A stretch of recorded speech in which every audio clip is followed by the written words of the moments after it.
Hello, everyone, and welcome to Johnny's Ambassadors Expert Webinar Series for Teens. I'm your host, Laura Stack, founder and CEO of Johnny's Ambassadors, where we educate parents, teens, and communities about the dangers of today's high THC marijuana products, specifically as they relate to teen brain development, mental health, and suicide. We have a fabulous new prevention series that we are kicking off today with some of the foremost youth speakers, and today we have a very special guest whom I will introduce in just a moment after we go through a couple quick logistics.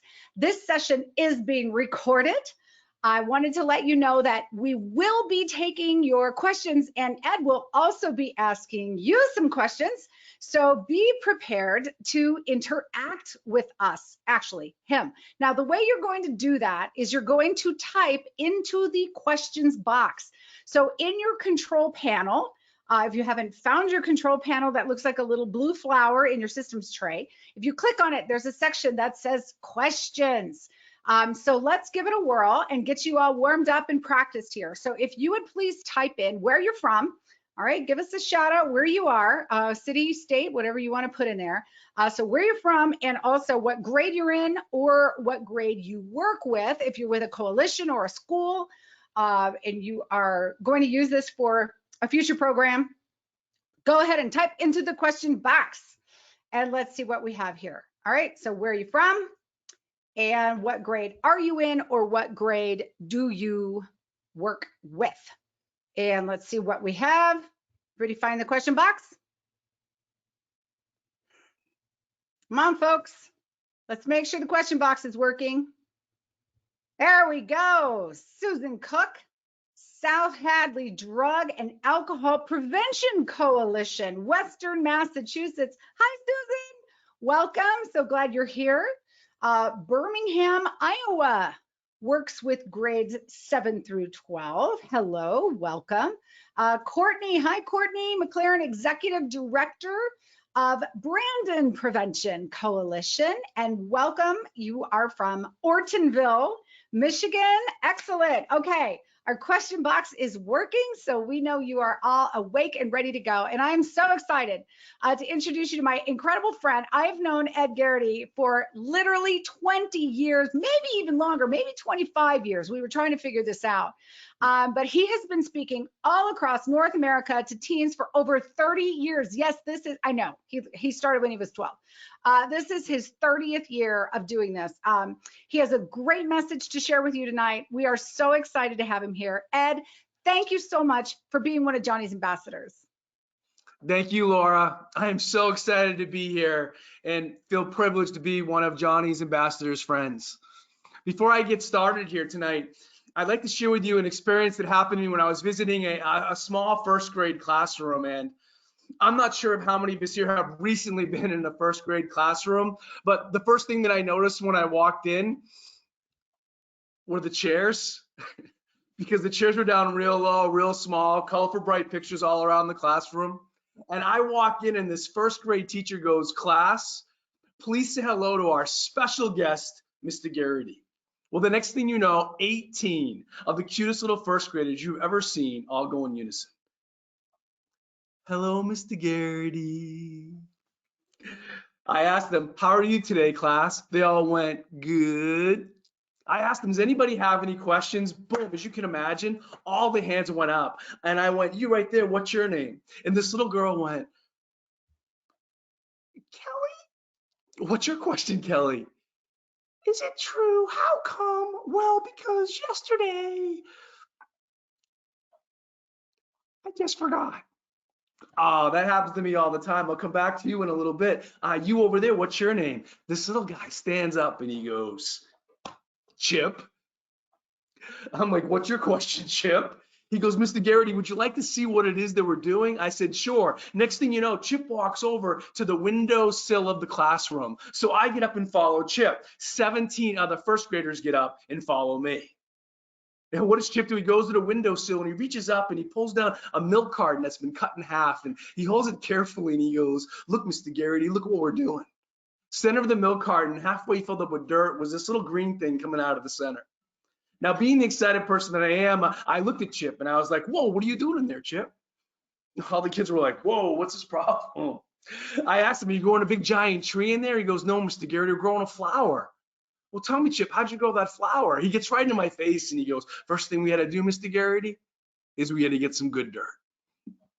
Not bad dirt, but good dirt. And his little buddy next to him went like this.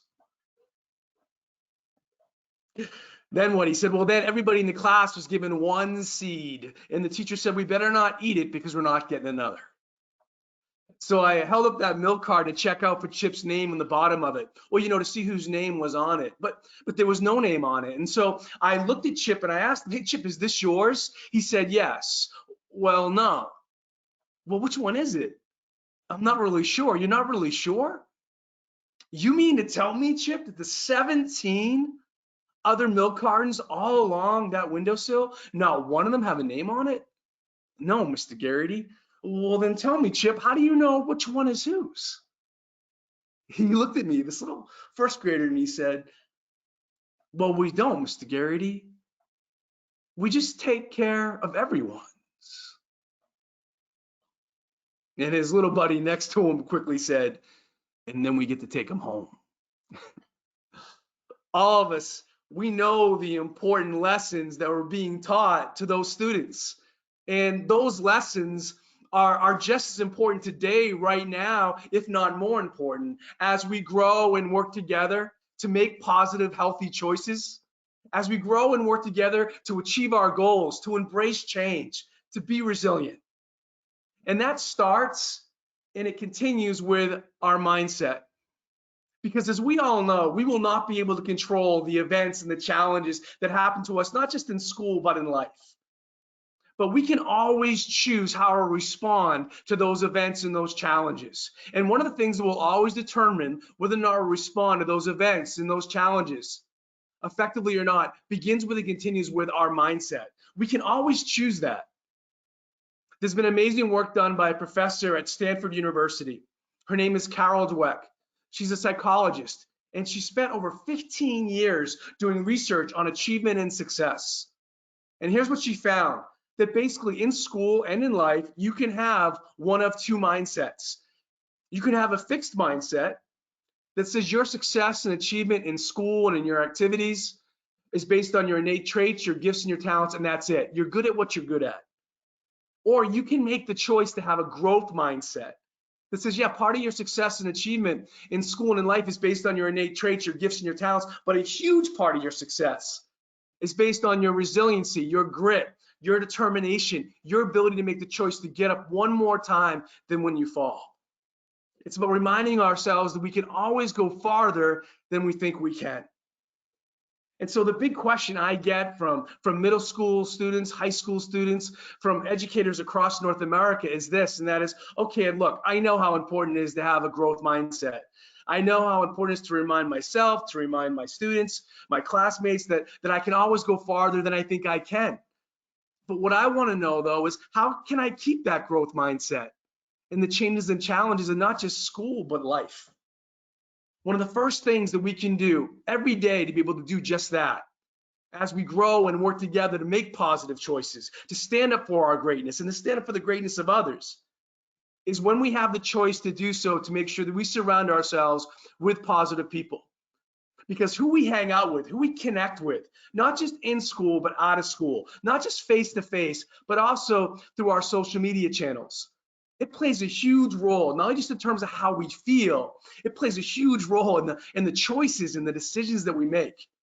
Because one of the greatest influences in our lives, especially in middle school, high school, beyond ourselves, beyond our faith and our values, is the company that we keep. All growing up, my dad would remind me of a famous quote by a famous author by the name of Charlie Tremendous Jones, who always talked about how there are two things that will separate you from others: the books that you read and the company that you keep. And so when we have the choice to do so, we need to make sure that we surround ourselves with those positive people, those who support us, those who encourage us, those who see you for the extraordinary person that you are. It's not just who we surround ourselves with, though, that plays a huge role in us being able to keep that growth mindset, make positive choices, achieve our goals, embrace change, and be resilient. It's also what we surround ourselves with.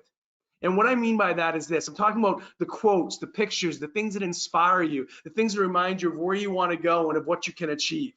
Because what you think about, you become, and what you focus on in your life, you attract, it expands. Here we are going into a brand new year, 2022. Here's a great activity for all of us to do, a great exercise. Over the next 2 weeks, go and create what is called a dream board, a vision board. And what that is simply this: you go and you get a poster board and you find a picture of yourself and you glue it right into the center of the poster board. Now, it's not an ego thing like, hey, there I am. And then you go to like 7 to 10 magazines and you find pictures of your goals and of your dreams and of where you want to go and of what you want to experience, of words that inspire you. It's not a collage of pretty pictures.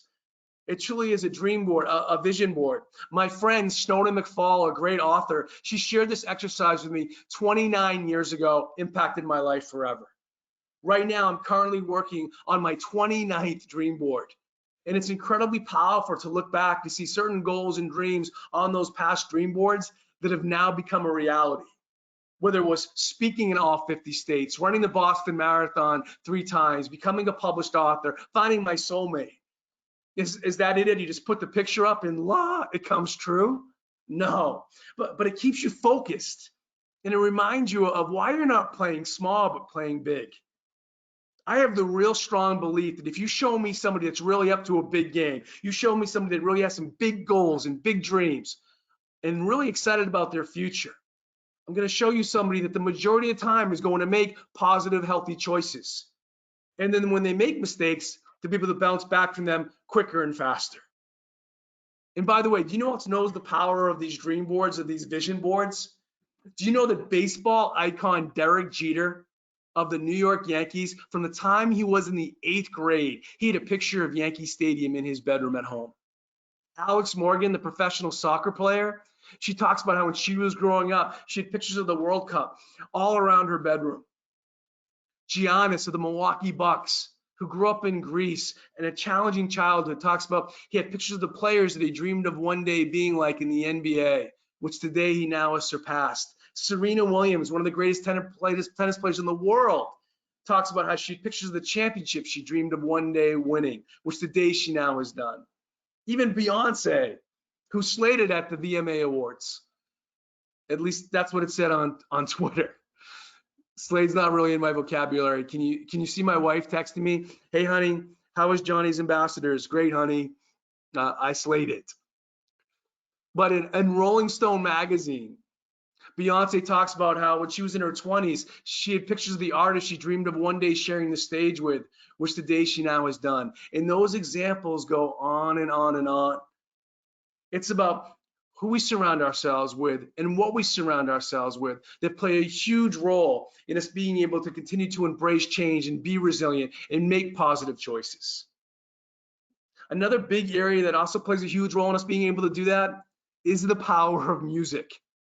Research has shown that when we are in a high state of emotion and we listen to our favorite music, that music will anchor that peak state that we're in.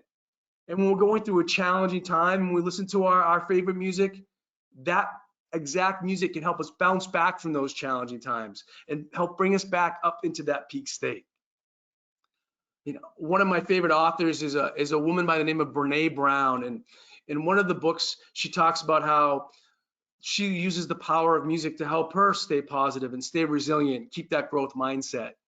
In fact, she has a playlist called her anthem songs. And those are the songs that she would have play if she was going to be walking into a giant arena. Those would be her anthem songs that she know that she would play if she was going to be walking into that giant arena.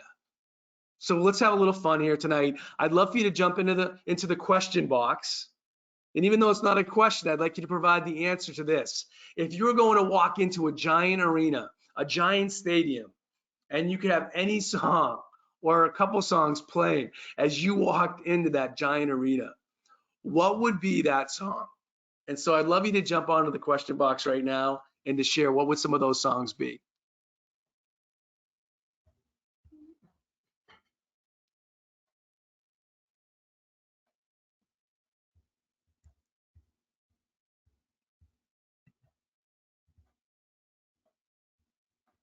And Susan Cook, a big shout out to you at South Hadley.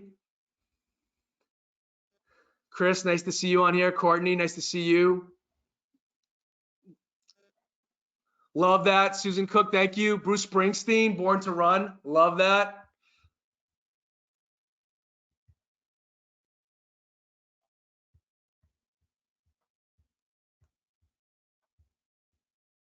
Hotel California, awesome. Eye of the Tiger. Thanks, Courtney. Thanks, Catherine. I love the Hall of Fame song by The Script. That's one of my favorite songs.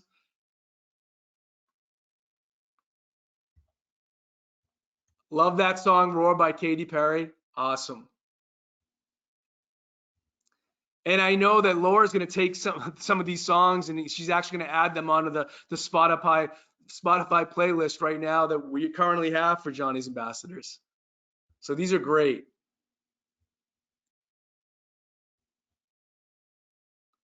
So we sometimes do this without even knowing it, but music does. It plays a huge role in us being able to really stay positive and keep that growth mindset.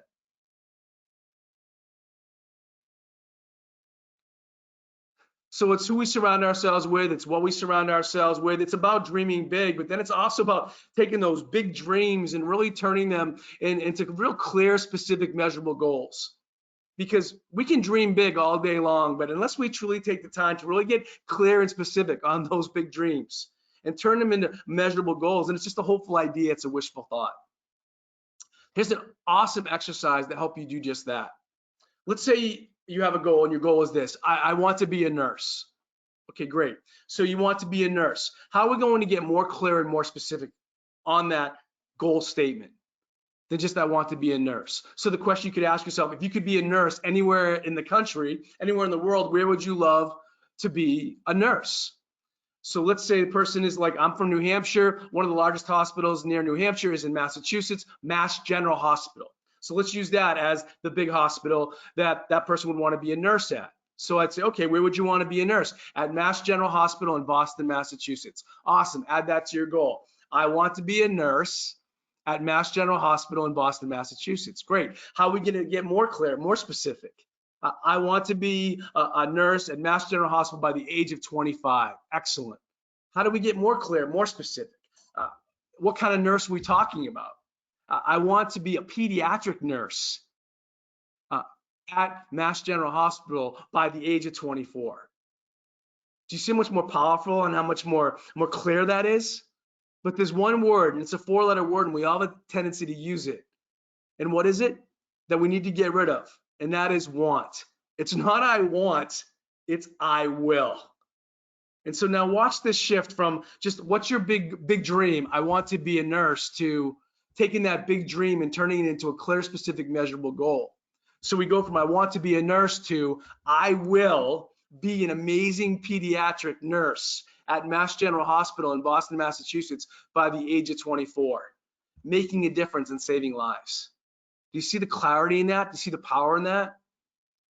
Here's what I'd like you to do. I'd like you to think about what's one of your big goals, what's one of your big dreams, and I'd love you to jump into the question box and take one of those big goals that you have, one of those big dreams you have, and take what I just shared with you and turn that big goal into an I will.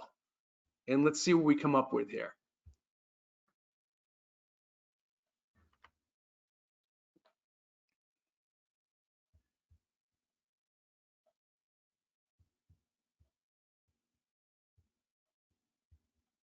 And thank you so much for jumping on. What's one of your big goals, big dreams, and how do we get really clear and specific on that? From I want to I will.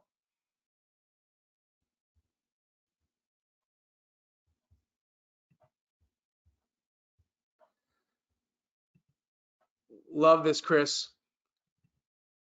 I will have an active youth coalition in all of our 4 districts in Lee and Van Buren counties. Awesome. So how do we get a little bit more clear and a little bit more specific on that goal statement?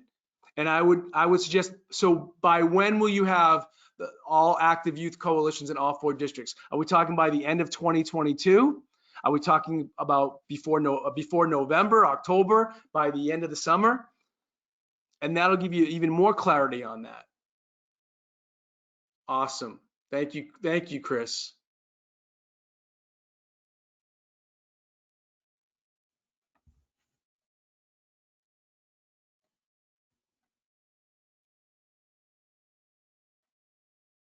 I know for me, one of my big goals was to launch a podcast last year. And so I went from basically saying I would like to someday launch a podcast to I will launch a podcast within the first 6 months of that was in 2021.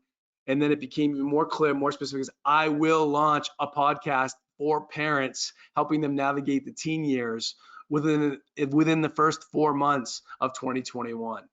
And that helped me give me clarity and give me focus. And so we launched that in 2021. One of the questions I sometimes get from students and from educators and advisors is, all right, Ed, well, great, but what if you don't know where you want to go? What if you don't know what you want to do? If you don't know where you want to go or what you want to do, guess what? That's okay. You don't have to have it all figured out, all planned out. And if you do and you decide to change it, guess what? That's okay too. The biggest mistake you can ever make is to live someone else's goal, is to live someone else's dream. The average college student changes their major once. But if you don't know where you want to go or what you want to do, then you need to ask yourself the next question. And it's not the question we oftentimes hear or think of. And that question oftentimes is, well, what are you passionate about? It's not what are you passionate about. It's actually, what are you curious about? You see, it's through our curiosity. It's through us taking positive risks and stepping outside of our comfort zone, trying new things, that if we're fortunate enough, we can start to discover some of the things we're really interested in and then truly become passionate about, that we can build our life around. But it starts with curiosity, to really step outside of our comfort zone. I think sometimes we have a tendency to sometimes play it safe and not go past that line and think, you know what, I don't want to make a mistake, or I don't want to fail. And it's so important to remind ourselves and remind one another that it's not through our victories that we learn our greatest lessons. It's through our setbacks that we have our comebacks, and it's through our breakdowns where we have our breakthroughs. So I really invite you to really be gentle with yourself in that process of where do I want to go and what I want to do, and attempting to really be gentle with yourself. It's okay to make mistakes, to be curious, to try new things.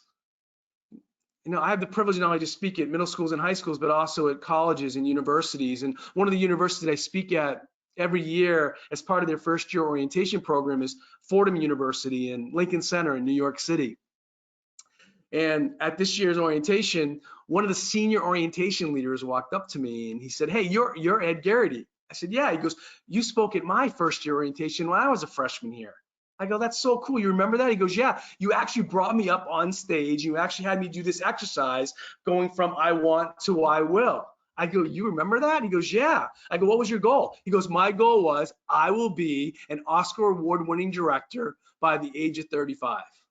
That is so cool. So I asked him, "So are you still in film now?" And he looked at me and he went, "No." He goes, "I started out in film. And then as I started to explore that and I started to get more involved in that, I started to realize it wasn't so much film that I was really curious about, but it was really about music. And the more I started to explore music, I realized that that's really what I wanted to kind of build my life around." I said, "That's great. So what's your new goal now?" He goes, "My new goal now, I will own my own music production company here in New York City by the age of 30, representing the top 10 hip artists in the world." That is so cool. "So what are you doing right now to get closer to that goal?" He said, "Well, right now I have an internship with Sony in their international marketing department." You see, he would never have got to here if he hadn't started over here. We sometimes have a tendency to think that sometimes we talk about our goals, it's 1, 2, 3, we reach our goal. And it's not like that. It's kind of 1, 2, 3, we fall, we slip, we make mistakes, we go this way, we go that way, and then we keep on moving forward. It's important to remind ourselves that it's not just about the goal. It really is about who you become, what you experience on the way towards that goal. So it's about who we surround ourselves with. It's about what we surround ourselves with. It's about taking the time to really dream big, and then to take those big dreams and to really turn them into clear, specific, measurable goals. Because when we have that clarity, we get more confidence and we get more focus. I think another big area that plays a huge part in us growing and working together and making positive choices and looking out and taking care of one another is having that respect for ourselves and that respect for one another. About reminding ourselves that in every area of our life, we have the power to choose. And that every choice and decision that we make in school and out of school has consequences that we are responsible for. And that includes what we text and what we post, what we comment, what we share. Because we all know that delete does not mean that it's gone. Delete just means that we can no longer see it.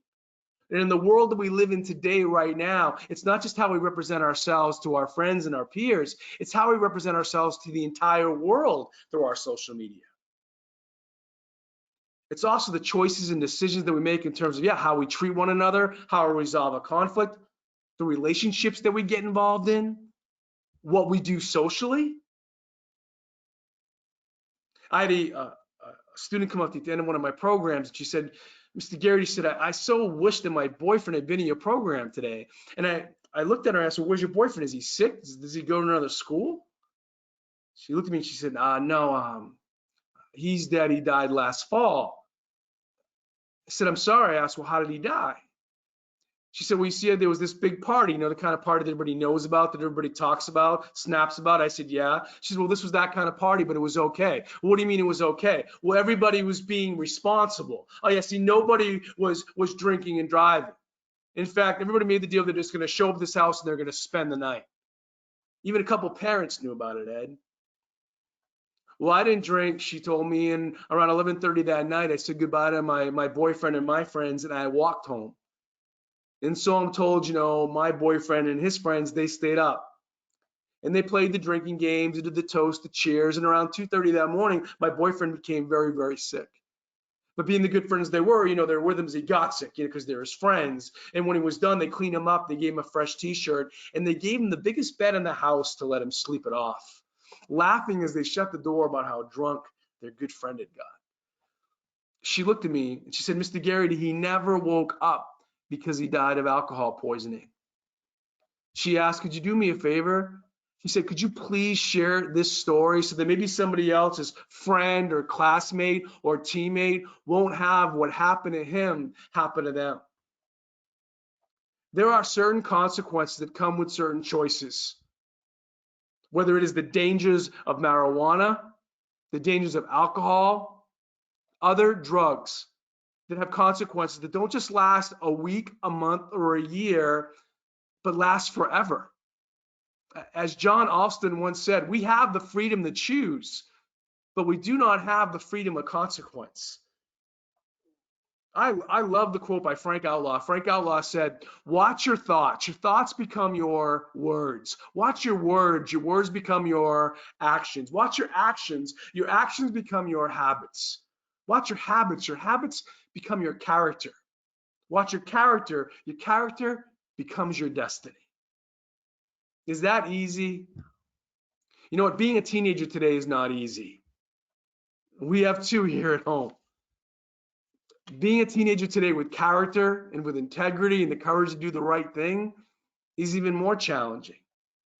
It's that respect. It's that respect for ourselves, and it's that respect for one another. It's about reminding ourselves as we grow and work together and look out and take care of one another that we don't know everyone's story, and just how important it is to just never ever just judge a book by its cover.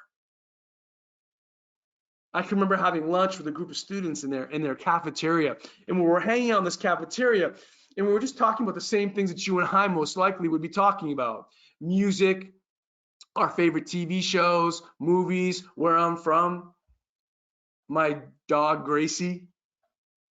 When all of a sudden at the cafeteria table right next to us, I heard and I saw this: 4 students, 2 ladies, 2 gentlemen. I heard one of the young ladies at that table go, and she went, Look at him over there, you guys. Look at him. At the other end of their table, sitting by himself, was a young man eating his lunch. And she went, look, he's the same shirt on that he's had on for like the past week. Can you believe it? What a loser. And they all start laughing loudly at this table. And one of the guys in the same group goes, yeah, man, he's in one of my classes. He is such a joke. So I now look over to see if the young man can hear what it is they're saying about him. And I know that he can. Why? Because now the young man is eating his lunch like this, and he's getting closer and closer to the sandwich that he's just quickly trying to finish. And that's about 10 seconds of me hearing this and seeing it. I can't take it. Not only because I know that it's wrong, not only because I know that as a bystander, I have a responsibility to stand up and say that it's wrong and to go get help to help me stop it. But also, I know something about that young man that they do not know. Something the principal of that school had shared with me earlier that morning about him. And so I get up from where I'm sitting and I walk right over to these 4 students. And by the way, the 4 students, were they like 6th graders? No. 3rd graders? No, all 4 of them. Seniors in high school. So I walk over to these 4 students and I go, excuse me, can I just speak to the 4 of you, please, outside in the hallway for a moment? One of the young ladies looks at me and she goes, who are you? And her friend next to her went, yeah, who are you? I said, my name is Ed Gerety. I'm just a guest here. Can I speak to the 4 of you, please, outside in the hallway for a moment? One of the guys now speaks up. Hey, can you just say what you got to say? Our lunch is pretty quick around here. I ask again, and the 2 ladies get up first. And then the 2 gentlemen follow. And the 4 students are against the wall out in the hallway. And I ask them, you know the young man you were making fun of a moment ago? And one of the guys goes a step forward to get right into my face, and he goes, yeah, what's the big deal? Do you want to know why that young man probably has the same shirt on for the past week? I asked them. I don't know, because he's a loser. You know, he's been going the past week, half an hour before school gets out. You know, to be all the cars, all the buses out front. His mother picks him up out front of school, and they drive an hour and a half together to the children's hospital to go see his little brother who's sick. He spends the night next to his little brother because you see his little brother's scared and they're best friends, and it's the only brother he's got. He gets up at 5:30 in the morning and drives back to school with his mom. Did you know that? I asked him. Hey, did you know that? The 4 students went, well, we didn't know. Yeah, well, we didn't know. I looked at those 4. It was the last thing I ever said to them was, how were you supposed to know? And then I watched them quietly walk back in to go finish their lunch. Then I went in to look for the young man, but the young man, everyone, yeah, he was already gone. Big school, couldn't find him afterwards either. See, as we grow and work together to make positive choices, to embrace change and achieve our goals and be resilient, we need to remind ourselves that we do not know everything about anyone. We don't know everyone's story. And that the next time we go to make a comment about somebody or join in the rumor about somebody or the gossip about somebody, just stop and ask yourself the question, excuse me, but do you know what happened to that person this morning, maybe before they came to school? Do you know what someone in their family's been through or going through? They've been out of work for the past 2 years. Do you know where they lived before they moved to your town, to your community? Do you know what it took for them just to get out of bed in the morning to show up at school? I had a group of students walk up to me after a program, and they said, you know, Mr. Gerety, they said, thank you for coming to our school. This is kind of our group of friends right here. We just want you to know, Mr. Gerety, that, you know, we don't make fun of anybody that we don't know. You know, but among our friends, you know, we kind of bust on one another. You know, a lot of us play sports together, you know, but it's all just kind of joking. It's all just kind of being funny. It still hurts. In fact, I think it hurts even more because they're your friends. They're supposed to have your back. Our words and our actions will always do 2 things. They'll either tear people down or build people up. We shouldn't be tearing anybody down, but we should be building one another up, standing up for our greatness and standing up for the greatness of others. I had a student ask me once, Mr. Gerety, are you saying we're supposed to just be respectful to the people around us just because they might have something going on in their life that we don't know about? Yeah, I am.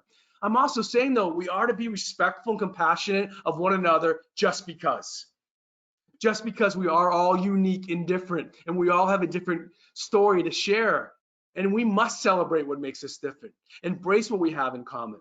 That's how we grow and work together. That's how we stand up for our greatness and stand up for the greatness of others. Letting one another know, hey, I see you and you matter, and hey, I got your back. Hey, are you okay? Hey, do you need some help? Hey, I know we don't always hang out together, but hey, are you all right? So it's who we surround ourselves with. It's what we surround ourselves with. It's dreaming big. It's going from I want to I will. It's that respect for ourselves, honoring our choices and our decisions, and having that respect for one another, looking out for one another, taking care of one another. I think it's also about reminding ourselves every single day to live and lead our lives with gratitude. If there's one thing the last couple of years have reminded and shown all of us is how important it is to appreciate the little things. And I think what we've all realized and been reminded of is that it's really the little things that truly are the big things that really matter. And yet still in our hyper-connected, fast-paced, technological-driven world, it's still easy to take so many simple yet special things for granted. I mean, think about it for a second. Something as simple and as special as, say, our ability to be able to see or our ability to hear, to get it from where we're sitting and walk right out of a room, to have the great freedoms and opportunities that we have. I can remember walking off a stage when a 13-year-old by the name of Brett came up to me. Brett, completely blind, and a little guy, and he goes, hey, Mr. Gerety, I was just wondering if I could get an idea of what it is that you look like. I said, sure, Brett. Well, the next thing you know, Brett takes his little hand, he reaches way up and puts it right on my face like this. Well, after a few moments of going like this to my face, I'm like, okay, Brett, what do I look like? He smiled real big as he took his hand, he put it right on top of my head, and he said, well, you're about this tall. And then he began to describe my face and how he imagined it to be. And as I talked with Brett, as I hung out with Brett, you know, I could see that he had a great sense of gratitude, a great sense of appreciation for the abilities that he still had, abilities that were going to help him persevere, be resilient, have that growth mindset, make positive choices. And sometimes I think that one of the only other times we truly realize how often is we sometimes forget to be grateful for what it is that we have in our lives is when we lose somebody close to us. Because it is at those moments that we are truly reminded of what is most important in life. And we begin to reflect and even say to ourselves, yeah, I wish I could just call that person one more time, write that person one more letter, tell that person those 3 words that are the most important words of all. I love you. As we grow older, as we continue to grow and develop as leaders, we need to say those I love yous and those I care about yous, not less, but even more. Because with that sense of gratitude, we can have the right kind of attitude. We can have that growth mindset to make positive choices and to deal with the ups and the downs and the challenges that we face, not just in school, but in life. Here's an invitation for you if you don't do it already. Just every night before you go to bed, just ask yourself one last question. What are 5 things that I'm grateful for in my life right now? Sometimes they'll be small things, sometimes they'll be big things, but it will reframe the day, and it will set you up to win the next one. It truly is about living and leading our lives with gratitude. Here's what I'd love for all of you to do right now is I'd love you to jump into the question box and answer this question. You know, what are you thankful for? What are you grateful for in your life right now? And as you answer that, I'll share with you my answer, and mine is I'm grateful. I'm grateful for my wife, Suzanne. I'm grateful for my family, my 2 kids. I'm thankful for my friends. I'm thankful for Johnny's ambassadors. I'm thankful for my friend Laura. Let's see what we have here, and what are we grateful for? What are you thankful for right now?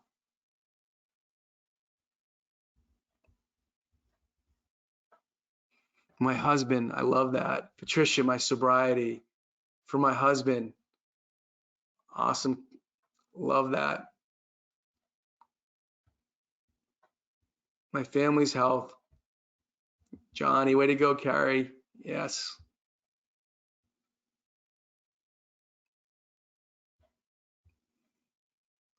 Yeah, these are awesome.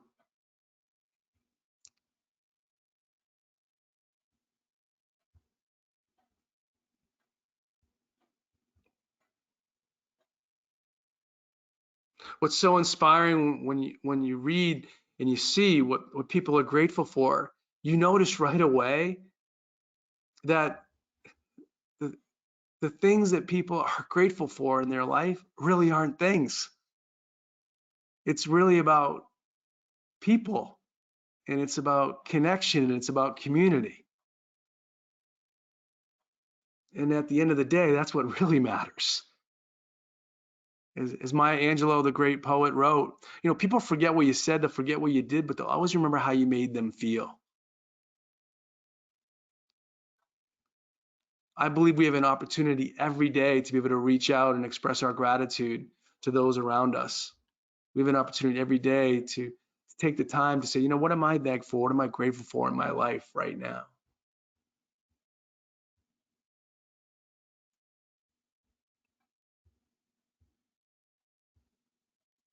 These are great. Let me share with you one final thought here in our time together, and then I'm going to open it up to some questions. When I was a little kid growing up, one of my favorite athletes to watch on television was a football player by the name of Walter Payton. Walter Payton was one of the greatest running backs in the history of the NFL. He played 13 years for the Chicago Bears. He missed one game. He wore number 34, and his nickname was Sweetness. Do you know how tough a player you have to be in the NFL to have a nickname like Sweetness? And I used to love watching him play because he would never run out of bounds. He'd always turn it back up the field for a couple extra yards. His effort was off the charts, and his workouts in the offseason were legendary. And his community service work was so inspiring that they named the Community Service Award in the NFL after Walter Payton, the second most coveted award in the NFL behind the Super Bowl. I used to think, how cool would it be to maybe one day meet Walter Payton? And then I started playing Pop Warner football. And so what number did I pick? 34. I used to tape my cleats like Walter Payton. I used to wear a towel down the side of my pants like Walter Payton. I had a mouthpiece like Walter Payton. I was not as fast as Walter Payton. Fast forward my senior year in high school, I'm invited to a leadership conference to sit in the audience and watch a group of individuals be recognized for their outstanding achievement and success in their particular field of work. And as I look at the honorees, I see Johnny Cash, the great musician. I see Tom Clancy, the great author. Winston Marsalis, the great jazz player. And there on the list is Walter Payton, Chicago Bears. That's it. I'm going to meet Walter Payton. I go to school the next day. I tell all my friends and teammates, I'm going to meet Walter Payton. They're like, Gerety, you're not going to meet Walter Payton. There's going to be like 2,000 people at that conference. There's no way you're going to meet him. I said, I will meet Walter Payton. 6 weeks later, I'm on a plane for the first time in my life down in Nashville, Tennessee, to the Grand Ole Opry Hotel, one of the largest hotels in North America. Lobby was so big, you could fit 2 football fields inside of it. And I started walking around and I started asking people, hey, by any chance, have you seen Walter Payton? Hey, have you seen Walter Payton?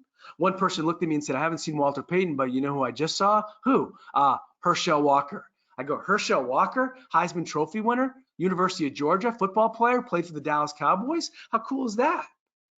Half an hour later, I'm still hanging out in the lobby when another person walks up to me and goes, you were the one looking for Walter Payton earlier. I said, yeah, because I just saw him at the other end of the lobby checking in. You sure it was Walter Payton? It was Walter Payton.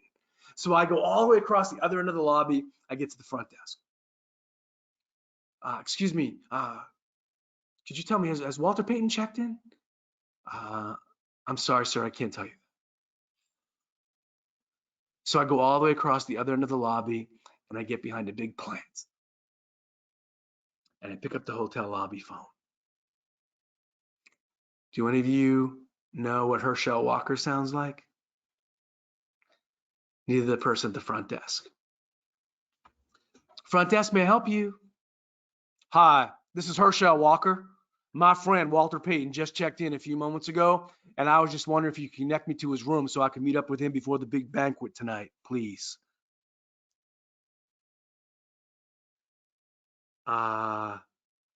Just 1 minute, Mr. Walker. I'll connect you.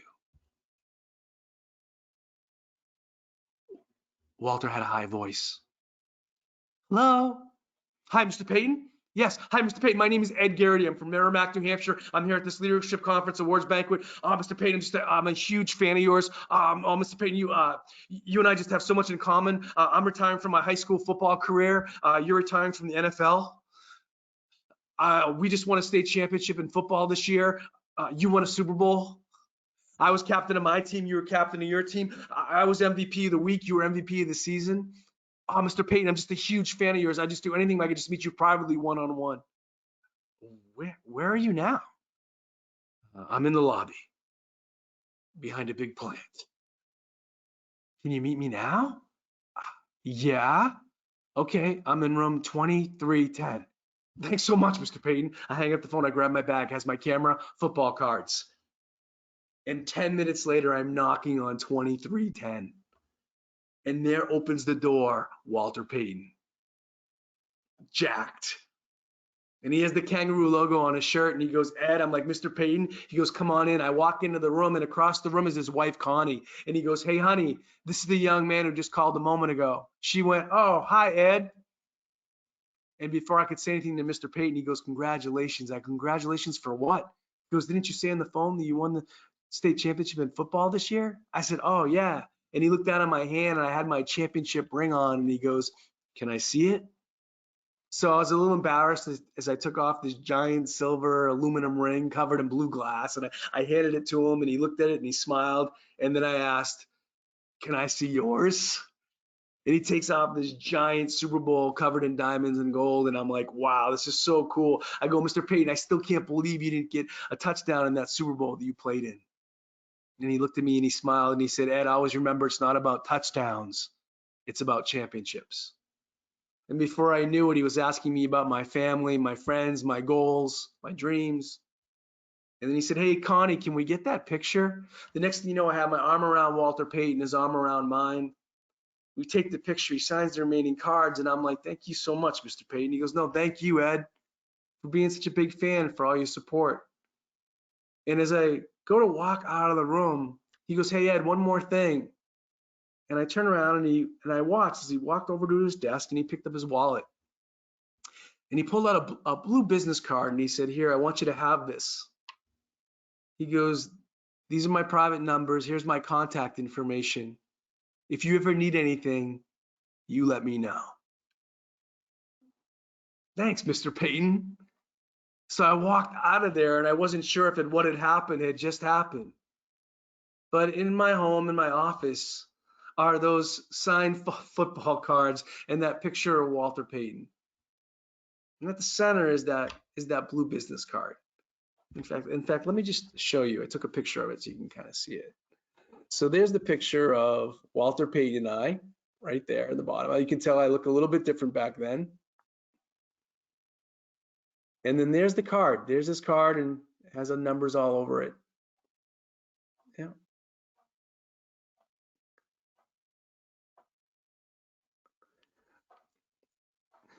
And every time I walk into the office and I see that blue business card, I'm reminded about how one person took the time to meet with a 17-year-old kid from Merrimack, New Hampshire. He took the time to listen to my story. He took the time to say thank you. And with that blue business card, he took the time to say, hey, you know what? I see you and you matter. And I got your back. And that truly is my wish and my hope and my invitation for all of you, is that you take the time to look out and to take care of one another. To dream big, yes. To achieve our goals, absolutely. To embrace change, no question about it. But most importantly, to take the time to let one another know, hey, I see you. You matter. I got your back. When we do that, when we stand up for our greatness and for the greatness of others, we not only reach our full potential, we make the world a better place. And we create a ripple effect that makes a difference in lives. We create a ripple effect that sometimes even saves lives. Laura, I'm so inspired and I feel so privileged to be a part of Johnny's Ambassadors family, and just want to acknowledge you for your stand and for your commitment and really making a difference in not just the lives of youth, but in the lives of the world. Thank you, Laura.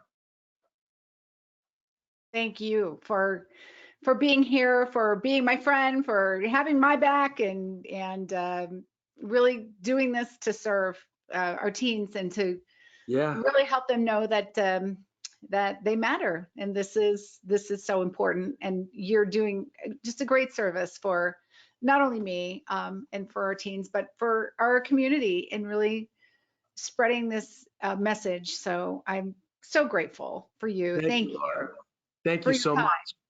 Yeah, and Uh, I'd love to answer any questions that anybody has about anything that I shared with you here on this webinar, or any questions that came up that maybe I didn't cover. I'd be happy to kind of talk about that with you. yes, I've got the question box open. If anyone would like to ask Ed a question that you have for yourself. Um, there were several people in here who were also adding their I will statements. I saw Uh, some of that. Actually, I just yeah, saw some of that in here. These were great.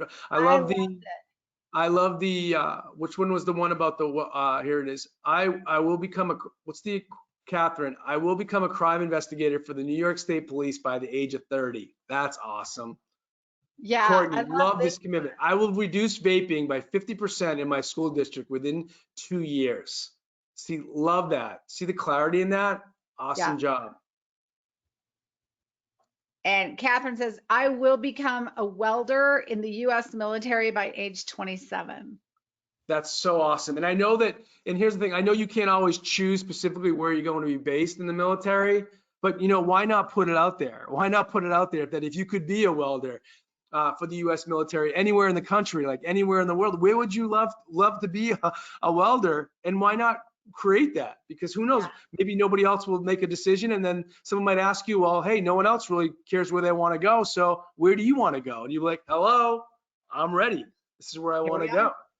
And Absolutely. being there and being ready and being prepared, and sometimes in the right place at the right time. But if you don't, you weren't going to be there anyway. That's right. That's exactly right. um, Someone just said, very inspiring and uplifting. Thank you. One is asking, Courtney says, have you always been so confident, or what happened to give you the confidence to be such a powerful speaker? There's a Oof. question for you. Have always been so confident. I I guess the answer to that would be I have moments now where I don't feel so confident. And I have moments now where I'm not too sure of myself and what's going to happen next. And I think, and that's okay. I think sometimes sometimes we have this tendency to think, well, if a person's positive or if a person seems so confident, does that mean that they're confident all the time, or positive all the time, or always motivated all the time? And my answer to that is, well, I know for me, no, that's not always the case. It's okay to sometimes be a little bit unsure of yourself. And it's okay not to feel like you have all the answers. And it's okay not to feel like you fit in or that you belong. And those are all emotions that I know that I've felt, not just growing up, not just through middle school and high school and even college, but even now as a father and as a friend, as a husband. There's still moments where I don't feel so confident or exactly sure exactly what's next. And that's okay. But like anything, when you have those moments where you're not feeling so confident or you're not feeling too sure of yourself, that's when you pull back.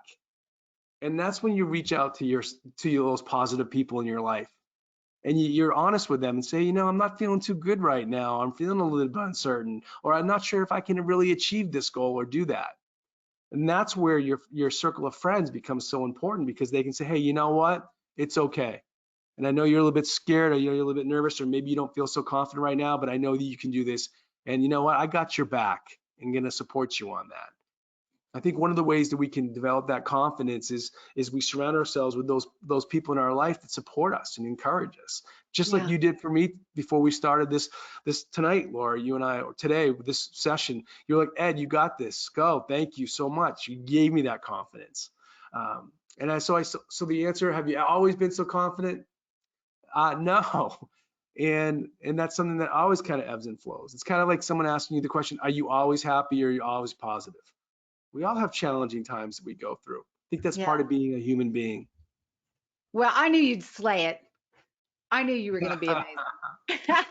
And I think also about being a speaker, I think we've heard that, Laura. Laura, you're one of my favorite professional speakers to listen to. And Oh, thanks. I think that one of the reasons for that is that you realize that no matter what profession you're looking at, whether it's a speaker, an athlete, a musician, a teacher, an educator, you get more and more confidence the more you do something, the more experience you get. Yeah. And so sometimes the people we hear, sometimes people say, well, that person's a naturally born leader, or they're a naturally born speaker, or they always seem so confident. And that's not the case. Not always. That's for sure. No. Let's see. Someone wants to know, are you still in New England? I am. I live an hour north of Boston, Massachusetts, up on the seacoast, in that Exeter, Hampton Beach, Portsmouth, New Hampshire area.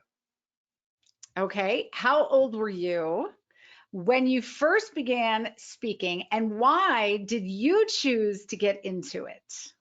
What a great question. So how I got into becoming a leadership trainer, a inspirational speaker, when I was in high school, I was involved with a lot of leadership programs. I played football and baseball, but I was also involved with a lot of other different activities. I was vice president of my class. I was involved with my student council, student government. I was a member of Students Against Destructive Decisions, FBLA, Future Business Leaders of America. My sophomore year in high school, I went to the Hugh O'Brien Youth Leadership Program, HOBie. And I used to go to these conferences and I'd hear these awesome speakers, and I used to be so inspired by their message and what they shared. And that dropped a little bit of a seed of like, wow, I would someday maybe like to do that. And then all growing up, my dad was in the life insurance business, and he had all these inspirational books around the house by different business leaders, from Zig Ziglar to W. Clement Stone to Napoleon Hill to Yes. Og Mandino. And I used to listen to all these back then cassette tapes, and I used to read the books, and I loved it. And so when I went into college, I was a communications major at the University of New Hampshire. Right around my junior year, I started volunteering, speaking at middle schools and elementary schools, doing small programs on peer pressure and saying no to drugs and making positive choices. And from there, it just started to snowball. And by my senior year in college, I was like, this is what I'm going to do. I'm going to start my own business, and I'm going to help students make positive choices and discover and develop and strengthen their leadership skills and achieve their goals. And that's kind of how it evolved. I love that. Someone says, yay, sad. So we have Tracy in the house. You. Hi, Tracy. What is your favorite type of group to speak to, and why? And that looks like be the end of the time we have for questions. My favorite group to speak to and why. Every group that I have the privilege to speak with and spend time with it has their own unique personality. I love working with middle school kids because there's an energy and an enthusiasm there of kind of like, what's next and what's next. I love that spirit, and I love that energy that you find in a middle school student. I love working with high school kids because there's a little bit more of a guard. There's a little bit more of a boundary that you have to step through. And when you break through that boundary, when you break through that wall, that's I believe that sometimes high school students have a tendency to put up, then the reward is incredible because you're able to make a connection, and they sense right away that I'm not here to tell you what to do. I'm not. All I'm here to do is to share with you some things to think about, and that I think that can make a difference in your life and in the lives around you. And when they get that and they sense that and feel that, then you're able to make a connection that makes me want to be one of my favorite audiences to connect with as well. So I know it's not one particular audience, but every audience is so unique and different. And then when I speak with teachers, Laura, I mean, the teachers are in there every day. The advisors that are in it every day, championing and being a stand for kids. I mean, there's nothing like talking to educators because it's just very humbling. And of course, Johnny's Ambassadors. And Right. Johnny's Your Ambassador. new next favorite audience. And Laura, I met Johnny, years ago at the Yes. youth conference At National Speakers Association. He loved you. Yeah. And I loved his spirit, and I loved his soul, and I loved his smile. Thank you. And we miss him, and keeping his spirit alive is what you're doing right now. And so I thank you, my friend. I have written down, take care of each other, dream big, play big, create specific measurable goals, turn I want into I will, be curious, have respect for others and ourselves, live with gratitude. It's not about touchdowns, it's about championships. And so you have touched me as you have touched everybody who's going to hear this presentation. I will close with the last comment that says, love it. Thank you so much for your presentation this evening. Very inspiring, powerful, and entertaining. And I will echo that. I love you. Thank you for being one of Johnny's ambassadors. I love you too. Thank you. All the best, Thanks, everyone. everyone. Take care. Bye-bye. Bye now.